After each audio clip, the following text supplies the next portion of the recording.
नमस्कार, माझे नाव तेजस्विनी सुनील पाटील. मी राहणार वडणगेची.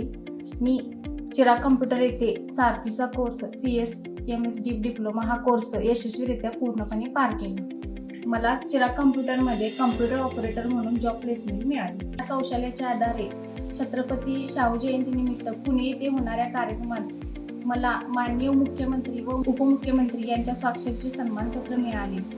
बरोबर मला सन्मान चिन्ह व भारतीय संविधानाचे प्रत देऊन गौरवण्यात आले. हा पुरस्कार केवळ माझ्यासाठी सन्मान नसून पुढील आयुष्यात अधिक चांगले काम करण्याची प्रेरणा मिळाली आहे. या सन्मानासाठी मी सारथी महामंडळ व MKCL चिराग कम्प्युटर आणि तसेच माझ्या कुटुंबियाचे आभारी आहे. माझ्या मिसेसला सारथी महामंडळाने पुरस्कार देऊन गौरवण्यात आले त्याबद्दल मला अभिमान. शाहू जयंतीनिमित्त शासनाने आमच्या कुटुंबातील व्यक्तीला जो पुरस्कार दिला त्याबद्दल मी सारथी महामंडळाचं व महाराष्ट्र राज्य शासनाचं आभार मानतो.